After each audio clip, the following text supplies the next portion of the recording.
Pemirsa, jangan lupa subscribe channel YouTube Official UTV, like dan bunyikan lonceng notifikasi Anda.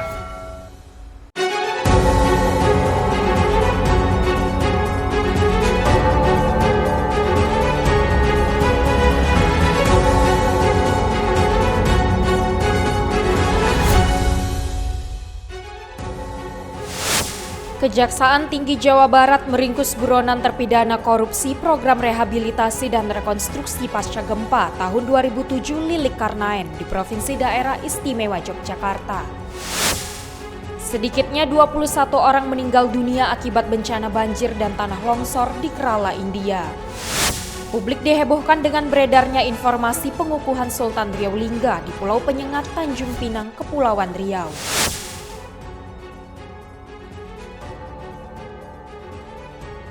Halo pemirsa, kita berjumpa dalam program U-News.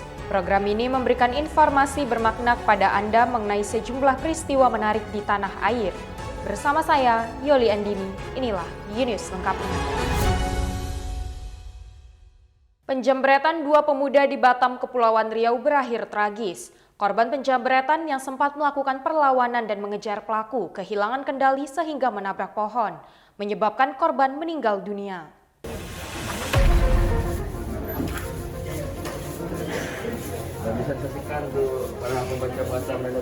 Polresta Barelang ringkus dua pelaku jambret, AH 20 tahun, dan satu tersangka masih di bawah umur, usai melancarkan aksinya pada Minggu 10 Oktober kemarin. Aksi kedua pelaku hingga menyebabkan korban meninggal dunia.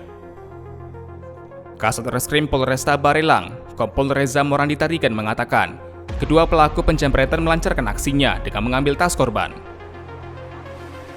Korban lantas melakukan perlawanan dengan melakukan pengejaran terhadap kedua pelaku. Namun korban hilang kendali usai menabrak polisi tidur hingga membuatnya menabrak pohon, menyebabkan korban meninggal dunia.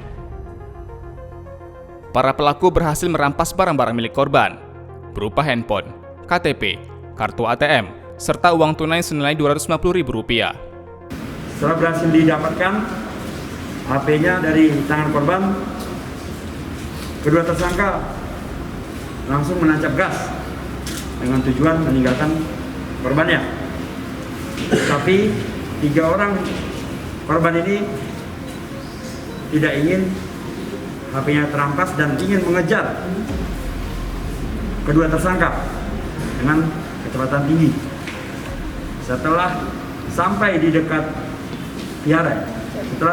vihara, korban karena berboncengan 3, maka kehilangan kendali sehingga menyebabkan ketiga korban ini jatuh dan salah satu korban terbentur pohon kepalanya.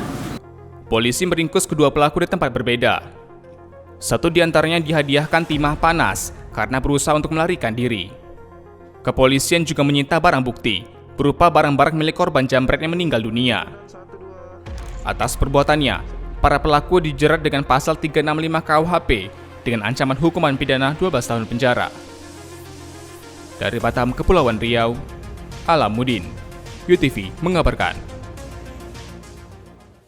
Sedikitnya 21 orang menjadi korban jiwa pada bencana banjir dan tanah longsor yang terjadi di Kerala, India. Curah hujan tinggi di negara bagian Kerala, India menyebabkan bencana banjir dan tanah longsor. Bencana alam tersebut mengakibatkan 21 warga India tewas dan banyak korban lainnya dilaporkan hilang. Kota Kottayam menjadi wilayah paling parah yang dilanda bencana. Tim penyelamat menggunakan ekskavator untuk membersihkan puing-puing jembatan. Ada 4 longsor di sana kemarin, di bukit di belakang saya. Mereka membawa air dan sampah. 5 toko benar-benar banjir di sini. Tentara dan Angkatan Laut India bahkan diturunkan untuk membantu masyarakat. Air hujan mendukung 2/3 dari lebih dari 1 miliar penduduk India yang tinggal di daerah pedesaan. Dari Kerala, India, Kantor Berita Antara, UTV mengabarkan. Sejumlah mahasiswa dan nelayan menggelar aksi unjuk rasa di kantor Dinas Pekerjaan Umum dan Perumahan Rakyat Tanjung Pinang, Kepulauan Riau pada Senin 18 Oktober. Masa aksi menuntut pertanggungjawaban pemerintah Kota Tanjung Pinang dan pihak kontraktor akibat dampak lingkungan dari pembangunan polder di Kelurahan Seijang, Tanjung Pinang. Massa menilai proyek pembangunan polder tersebut telah merusak lingkungan dan merugikan masyarakat. Jabatan Bapak, mana Pak bukti solusi-solusi Bapak? Massa aksi yang terdiri dari mahasiswa dan nelayan mendatangi kantor Dinas Pekerjaan Umum dan Perumahan Rakyat Tanjung Pinang pada Senin 18 Oktober. Kedatangan para massa aksi meminta pertanggungjawaban Pemkot Tanjung Pinang serta pihak pengelola pembangunan polder di Gang Natuna, Seijang, Tanjung Pinang. Menurut massa aksi, pembangunan polder telah merusak lingkungan sehingga merugikan masyarakat sekitar. Dan kami merasa dan bagi masyarakat itu merupakan sebuah bentuk penghinaan yang diberikan kepada mereka. Karena kerugian mereka, rata-rata mereka satu hari mendapatkan sampai 3 kilo, 2-3 kilo. Dan hari ini mereka mendapatkan 2-3 ons. Itu untuk konteks para nelayan, belum lagi lingkungan hidup. Teman-teman pers boleh cek di lapangan, lumpur timbul dari sana, mangrove dibabat. Nah, jadi kita perlu keterbukaan, bahkan solusi dari pemerintah itu sendiri.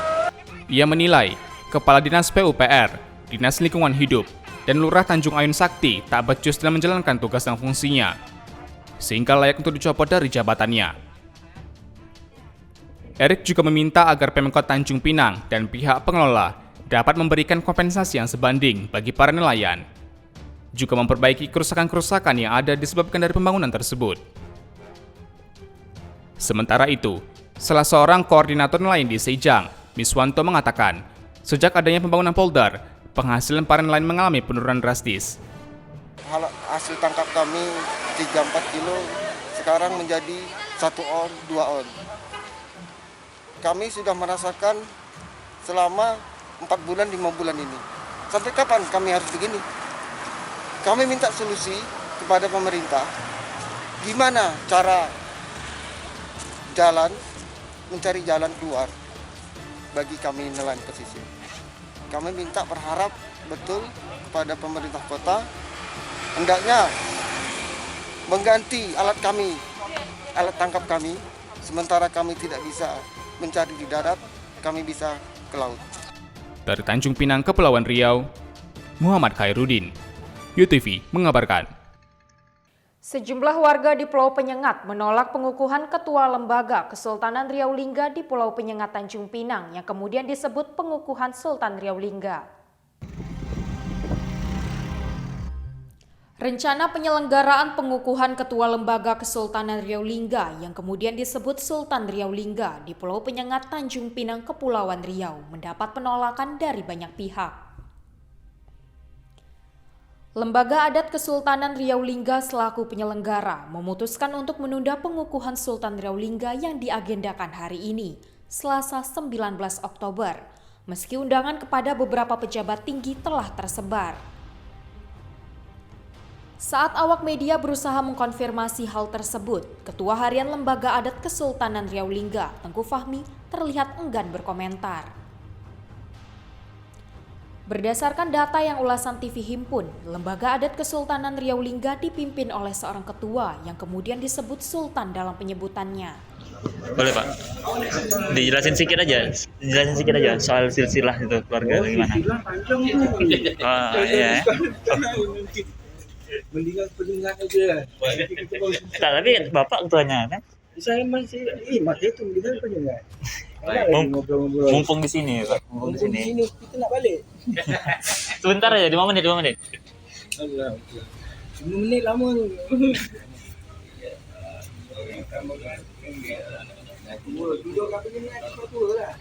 Sementara itu, Ketua Organisasi Pemuda Penyengat Tohar Fahlevi mengatakan, hasil mediasi tersebut ialah pengukuhan lembaga tersebut akan ditunda sampai batas yang belum ditentukan. Fahlevi menegaskan akan tetap menolak dan akan terus mengawal pengukuhan tersebut. Fahlevi menilai terdapat kejanggalan pada penunjukan Sultan Riau Lingga tersebut. Yang saya tahu kenapa saya menolak, karena mulai keturunannya lewat dari nama saya. Kita mengambil ahli waris dari Jadi itulah dasar kami menjaga marwah Melayu. Orang Melayu itu keturunannya dari warisnya dapat laki-laki, bukan dari perempuan. Jadi begitu dia mau mengangkat Sultan, kami menolak. Karena ada apa ini? Yang kami anggap ini ada sesuatu yang dalam anggaran dasar rumah tangganya itu jelas sekali ada rumah tangga ulayat. Karena ulayat itu karena bekas penguasaan kerajaan Leoliga itu yang menurut saya itu sangat tidak bagus. Kami sudah berdiri tegak di NKRI, di bawah NKRI ini, kami nyaman-nyaman saja. Diketahui, di Pulau Penyengat terdapat kerabat keluarga dari Sultan Abdul Rahman Muazzam Shah, Sultan Riau Lingga pada masanya yang saat ini keluarga tersebut membentuk kelembagaan Kesultanan Riau Lingga. Dari Tanjung Pinang, Kepulauan Riau, Muhammad Khairuddin, UTV, mengabarkan. Satreskrim Polresta Barelang amankan pelaku ruda paksa yang menyembunyikan korban yang masih pelajar di hotel di kawasan Batu Aji, Batam, Kepulauan Riau.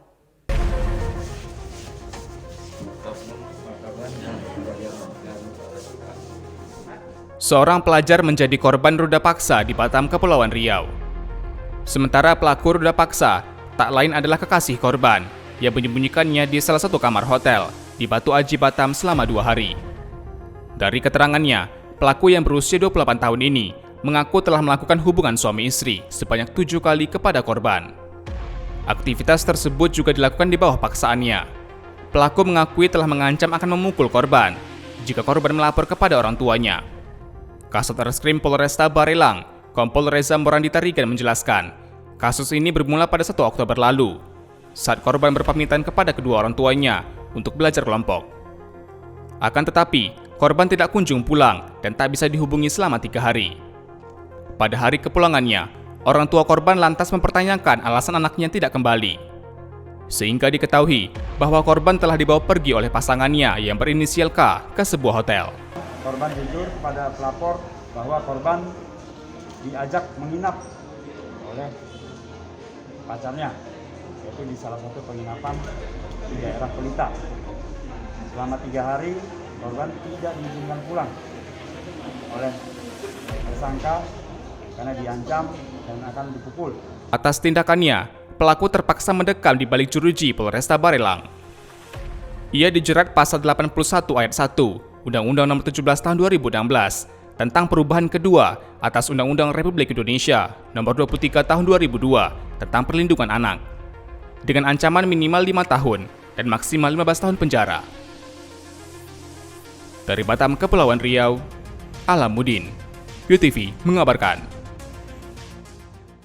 Kejaksaan Tinggi Jawa Barat berhasil meringkus Lilik Karnaen yang merupakan buronan terpidana korupsi, program rehabilitasi dan rekonstruksi pasca gempa tahun 2007 di Provinsi Daerah Istimewa Yogyakarta.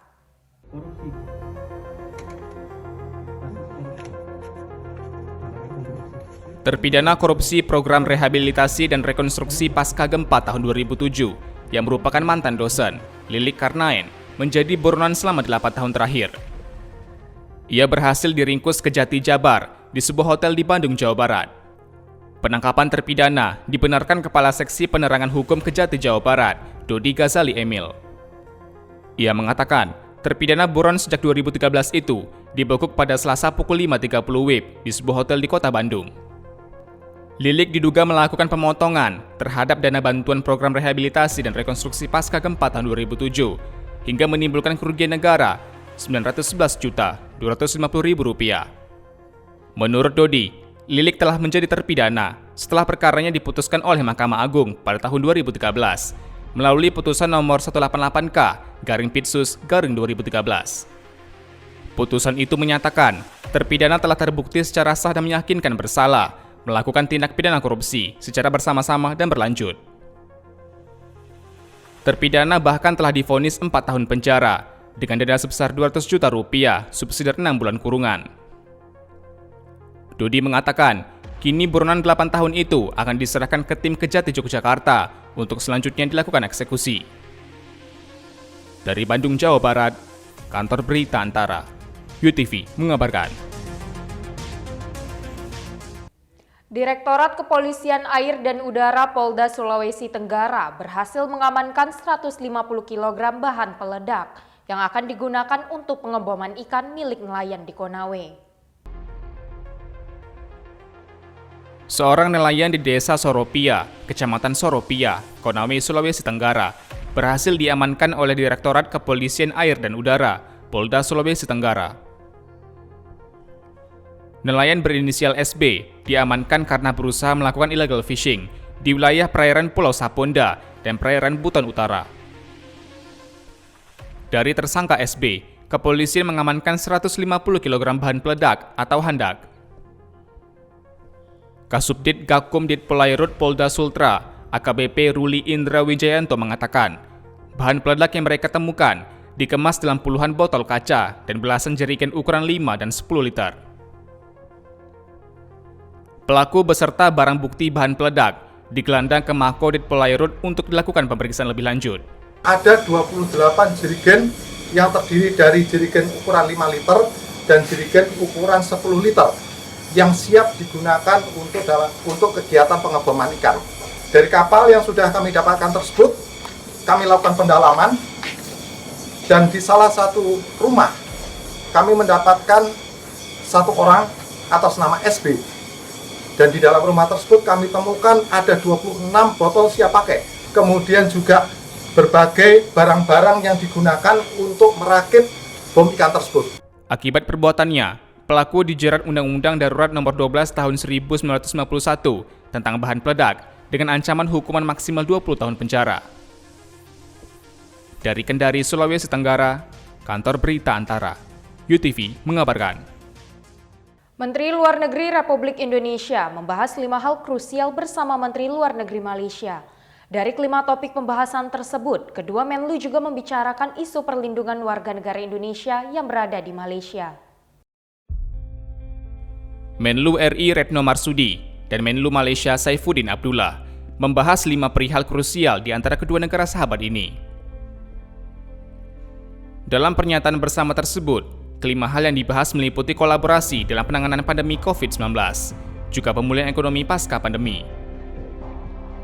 Selain itu, isu perlindungan warga negara Indonesia di Malaysia juga mencuat dalam diskusi tersebut. Kemudian persoalan penyelesaian batas maritim serta isu kawasan. Dalam pembahasan tersebut, Retno menyampaikan khusus untuk isu kawasan.